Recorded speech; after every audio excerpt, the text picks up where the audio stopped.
Welcome to episode 737 of Apartment Hacker. This is Mike Burnett. Apartment Hacker is my mission to tease out human potential in the multifamily space. So I read something recently, and I'm going to try to paraphrase it the best that I can. It was along the lines of how do you keep confidence from turning into arrogance? And many times there's a propensity to move into a center of being the subject matter expert, being the go-to person for answers, ideas, etc. And there's a kind of confidence that is bred out of that. And there's a confidence that comes in the way of inspiring others, inspiring loyalty and inspiring performance in others that sort of reinforces that confidence in oneself to be able to be that guide and that coach, etc.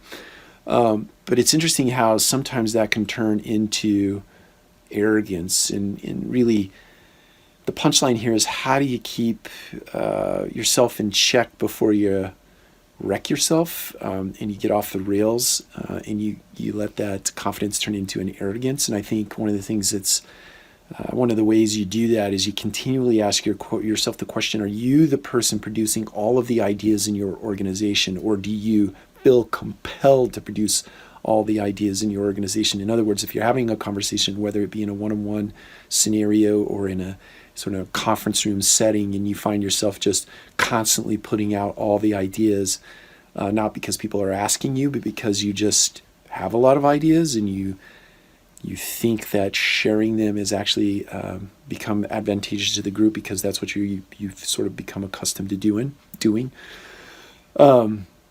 And if the answer is yes to that question, the punchline for you is to step back and stop doing that. Learn to listen more, and when you feel compelled to speak, stop yourself, pause yourself, and attempt to maybe speak in the way of questioning as opposed to throwing an idea out, helping people think through an ideation process by asking questions as opposed to just giving punchline answers to